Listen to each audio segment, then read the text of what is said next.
Kumusta mga kasaliksik? Sa dami ng sikreto ng kalikasan, may mga nilalang na mas nakakatakot pa kaysa sa halimaw sa panaginip. At ang mas nakakagulat, totoong nahuhuli sila sa kamera.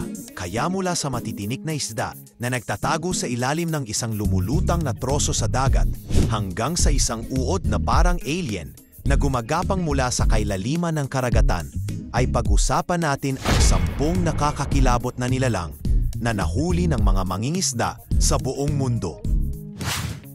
Kaya kung handa ka na, simulan na natin.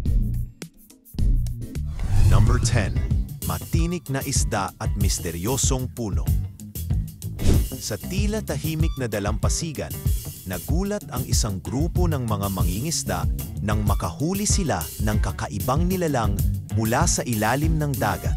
Isang maputlang isda na may matutulis na tinik at kakaibang hasang na parang frills ng isang halimaw sa pelikula. Habang pinagmamasdan nila ito sa ibabaw ng bangka, binalaan sila ng isang lokal. Ingat kayo, nananakit ang tinik niyan at tama nga siya. Ang isdang iyon ay nagngangalit at gumagalaw na parang may galit sa mundo. Subalit ang tunay na pagkagulat ay dumating nang mapansin nila ang isang tila ordinaryong troso na palutang-lutang malapit sa kanilang bangka. Nang itulak nila ito gamit ang kawit, biglang nagkagulo ang lahat. Mula sa ilalim ng troso ay nagsilabasan ang ilang dosena pang isda na tulad ng nauna. Matitinik, matatalas ang galaw at tila mga sundalo ng dagat. Para silang swarm na sabay-sabay lumusong sa tubig, naglalangoy palayo na parang sinadyang magkubli sa ilalim ng kahoy. Hindi matukoy ng mga nangingisda kung anong uri ng nilalang ang kanilang naistorbo. Marahil isang uri ng venomous predator o isang bihirang isdang naninirahan ng maramihan. Pero ang malinaw, ang encounter na ito ay hindi nila kailanmang malilimutan. Isa itong babala na sa ilalim ng katahimikan ng dagat ay may mga nilalang na hindi lang nag-iisa. Sila'y dumarami at sabay-sabay sumusugod kung kinakailangan. Number 9. Bass na may higanteng ulo. Isang payapang araw ng pamimingwit ang biglang naging kwentong hindi malilimutan nang mahuli ng isang lokal na mangingisda ang isang kakaibang bass sa isang maliit na lawa malapit sa isang golf course. Unay akala niya ay karaniwang huli lang ito. Pero nang umangat ito sa tubig, halos mabitiwan niya ang kanyang panghila. Isang bass ang lumitaw. Pero ito'y may sobrang laking ulo na pila hindi akma sa napakaliit at payat na katawan nito. Grabe to, ang pangit pero buhay. Ang nasambit niya habang dahan-dahang iniikot sa kanyang palad ang nilalang. Ang kakaibang hitsura ng bass na ito ay posibleng resulta ng environmental stress, kulang sa nutrisyon o genetic mutation, lalo na sa mga artipisyal na lawa na madalas ay kulang sa natural na resources. Kahit buhay ang isda, malinaw na ito'y may dalang kwento ng survival sa isang lugar na puno ng limitasyon. Pinakawalan din niya ito kalaunan, ngunit hindi bago kunan ng larawan. Isang patunay na kahit sa mga lugar na akala natin ay ordinaryo at kontrolado, yumilitaw pa rin ang mga misteryong nilalang na tila galing sa bangumot. Sa lawa ng buhay, minsan ang tunay na isda ay hindi lang basta nahuhuli. Minsan ito'y galing sa mismong imahinasyon ng kalikasan. Number 8. Groupers na halos manggagat ng tao. Isang grupo ng mga divers ang tahimik na bumaba sa kalaliman ng dagat, dala ang kanilang kamera at matinding pagkamangha. Ang paligid ay buhay na buhay sa ilalim, mga korales, maliliit na isda, at sa gitna ng lahat, isang napakalaking grouper na halos kasing laki ng maliit na sasakyan. Sa unang tingin ay tila mapayapa ang nilalang na ito, paikot-ikot sa mga divers na tila interesado rin sa kanila. Ngunit sa mundo sa ilalim ng dagat, ang katahimikan ay maaaring malofo at isang maling galaw lang pwedeng magbago ang lahat. Habang isa sa kanila ay lumalapit upang kunan ito ng malapitan, Biglang umabante ang grouper. Mabilis nitong binuka ang panga, ilang pulgada lang ang pagitan sa kamay ng diver. Napatalon sa gulat ang buong grupo. Kumarat sa paligid ang mga bula at halos sabay-sabay silang nagsilayo. Ang mga grouper ay kilalang hindi agresibo, pero sa laki nilang iyon, isang kagat lang ay kayang durugin ang buto. Sa kabutihang palad, ilang dasgas lang ang inabot ng diver, pero ang karanasang iyon ay nagsilbing babala. Kahit ang tinatawag na gentle giant sa dagat, kapag ginulat mo, pwedeng maging halimaw sa isang iglap. Number 7. Habulan sa ilog ng dalawang jaguar. Sa kalmadong agos ng isang ilog sa gitna ng gubat, dalawang mangingisda ang tahimik na lumulutang sa kanilang bangka habang sinasamyo ang malamig na simoy ng umaga. Bigla na lamang silang napatayo sa kanilang pwesto nang may makita silang dalawang itim na aninong dumaraan sa tubig. "Kunin mo ang kamera!" sigaw ng isa. Halos hindi makapaniwala sa kanilang nasasaksihan. Sa kanilang harapan, dalawang jaguar, malalaki, makikinis ang katawan, pathayagang lumalangoy sa gitna ng ilog. Hindi karaniwan ang makakita ng jaguar sa kagubatan, lalo na sa ilog at lalo na ng ganoon kalapit. Kadalasan ay mailap ang mga ito, ngunit ngayon, tila may hinahabol o tinutungo. Kilala ang jaguar sa kanilang kakayahang lumangoy at manghuli gamit ang tubig bilang daan. Habang tahimik na sinusundan ng mga mangingisda ang mga hayop, isang pambihirang eksena ang nabuo. Para silang nasa loob ng isang National Geographic na dokumentaryo. Pero totoo, nang makarating ang mga jaguar sa pampang, isang mabilis na alog ng katawan ang hudyat ng kanilang pag-alis. Tuluyang naglaho sa makapal na kagubatan. Isang saglip lang ito, pero sapat na upang habang buhay nilang ikwento ang swerte nilang nasaksihan, ang isa sa pinakamisteryosong eksena ng kalikasan. Number 6. Isdang walang bibig. Misteryong walang sagot. Sa gitna ng nagyayelong spillway, isang mangingisda ang nakasuot ng makakapal na damit habang tahimik na nag-aabang ng huli. Walang ano-ano'y biglang yumuo ang kanyang fishing rod at sa excitement ay agad niyang sinimulan ang paghila. Hindi pa man niya ito na iaahon sa yelo, ramdam na agad niya na hindi ito ordinaryong isda. Ngunit ang matinding gulat ay dumating nang tuluyang mailamas ang nilalang. Isang malaking isda na walang bibig. Sa halip na butas para sa pagkain o hinga, makinis lang na balat ang nakita niya sa mukha ng nilalang. Nanginig ang kamay niya habang kinukunan ito ng video. "Look at its face. It has no mouth," paulit-ulit niyang sambit. Ang ilang isda mula sa malalalim na bahagi ng dagat o kuweba ay kilala sa pagkawala ng mata o kulay. Ngunit ito, isang misteryo. Iba't ibang teorya ang lumitaw online matapos niyang i-post ang video. Mula sa ebolusyon sa isolation hanggang sa matinding polusyon o radiation mutation. Ngunit kahit ano paman ang paliwanag, ang katotohanan ay malinaw. Nakahuli siya ng isang bagay na hindi akma sa alinmang textbook. Isang nilalang na tila hindi sinasadyang mapunta sa mundo ng tao. Isa itong matinding paalala na sa yelo man o sa ilalim ng dagat, maraming hiwaga ang hindi pa rin natin nabubunyag. Number 5. Spearfishing laban sa halimaw na moe eel. Sa kristal na tubig malapit sa mabatong baybayin, isang grupo ng mga spearfishers mula sa adventure agents ang sumisid dala ang kanilang mga sibat.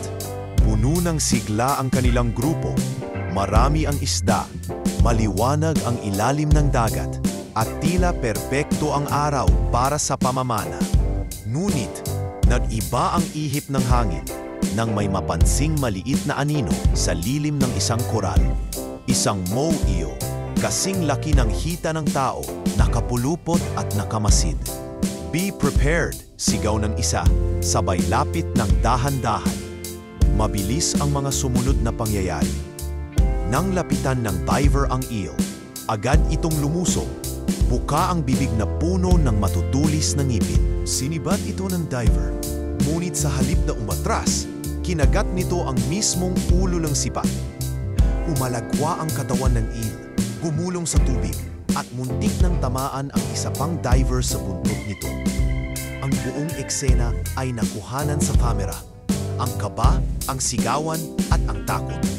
Hindi karaniwang umaatake ang mga moe eel, ngunit kapag naistorbo, sila ay walang inuurungan. At ang nakakatakot pa, may ilan sa kanila na naglalabas ng toxic mucus, kaya kahit maliit na sugat ay maaaring maging bangungot. Sa huli, nakaligtas ang grupo, pero hindi na sila kailanman sisid sa parehong paraan. Ang dagat ay hindi lang tahanan ng isda, isa rin itong teritoryo ng mga halimaw. Number 4. Mga sirena at kakaibang nilalang sa dagat. Sa isang gabi na walang buwan, isang barkong pangkalakalan ang tahimik na naglalayag sa gitna ng karagatan. Ang mga tripulante, abala sa kani-kanilang gawain, ay walang kamalay-malay na may kakaibang nilalang na sumusunod sa kanila sa ilalim ng alon. Bigla na lang napahinto ang isang deckhand, nanigas sa kinatatayuan habang nakatitig sa dagat. "We got another one?"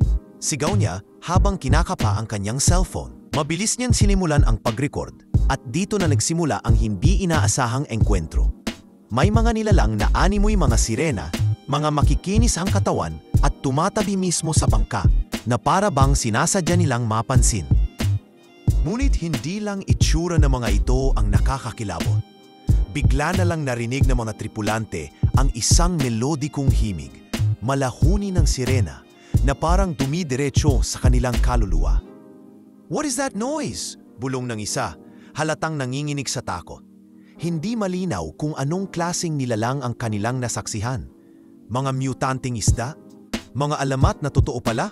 O nilalang mula sa malayong planeta? Ang buong kaganapan ay bigla na lang naputol sa video. At iniwan ang lahat ng nanonood sa tanong na, ano pa ang hindi natin alam tungkol sa lalim ng dagat? Sa gabing iyon, natutunan ng mga saksi na hindi lahat ng kwento tungkol sa sirena ay kathang-isip. Minsan, ito'y nahuhuli ng kamera. Number 3. Alaskan wolfish. Malupit na mandaragit sa lamig. Sa nagyelong tubig ng Alaska, isang mangingisda ang matayagang nakikipagsapalaran. Ang lamig ay dumadampi sa kanyang balat habang ang kanyang pangingisda ay tila hindi na makapaghintay ng anumang galaw. Hanggang sa biglang may malakas na hatak mula sa ilalim ng tubig. Isang puwersang halos mabitawan niya ang kanyang fishing rod. Sa tindi ng laban, halos mapunit ang linya. Pero sa huli, isang mabangis na nilalang ang lumutang mula sa kailaliman.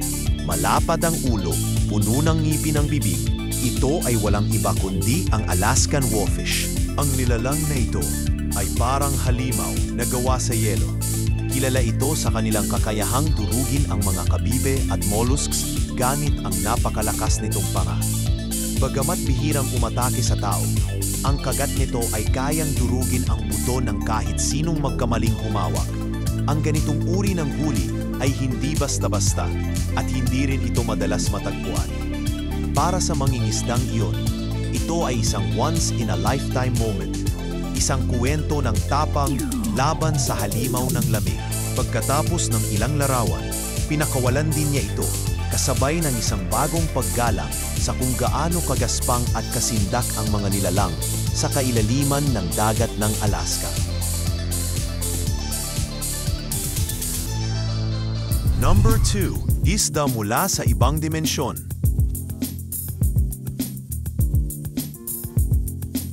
Isang mangingisda ang natuwa nang biglang may sumabit sa kanyang pain. Sa unay inakala niyang karaniwang isda lamang ito, ngunit nang umangat ito sa ibabaw ng tubig, natigilan ang lahat. Ang nilalang ay kulay rosas at lilang kumikislap, may balat na parang jelly at mga matang namumugtot na kalabas sa ulo.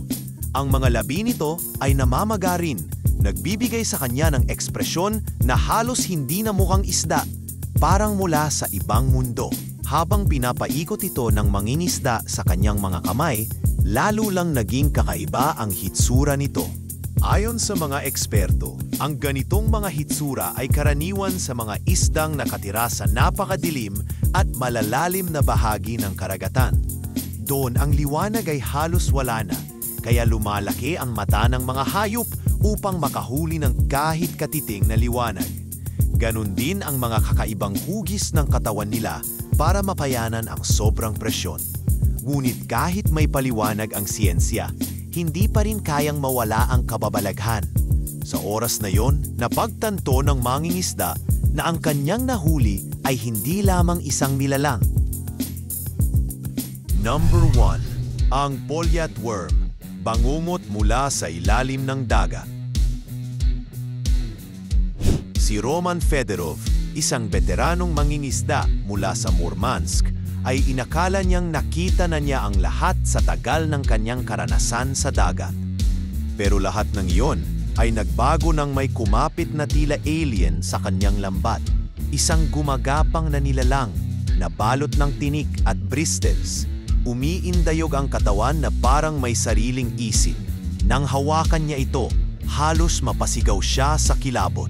Ano tong bagay na to? Bulong niya habang nilalapit sa liwanag ang nilalang. Ang kanyang nahuli ay isang polyat worm. Isang nilalang mula sa pinakamabilim na bahagi ng dagat na ang anyo ay tila kinuha sa horror movie. May kakayahan itong gumalaw ng paikot at bigla na lang mag-twist na parang baluktot na spring. Bagamat hindi ito delikado sa tao, ang itsura nito ay sadyang panggulat. At para kay Roman, ito ay naging simbolo ng isang bagay na kahit gaano na tayo katagal sa dagat, may mga nilalang pa ring hindi sumusunod sa pamilyar na anyo o galaw ng buhay. Ang polyat worm ay naging paalala na ang kailaliman ay hindi lamang tahanan ng isda, kundi na mga bagay na maaaring hindi dapat nating makita. Isang totoong bangungot na gumagalaw sa dilim.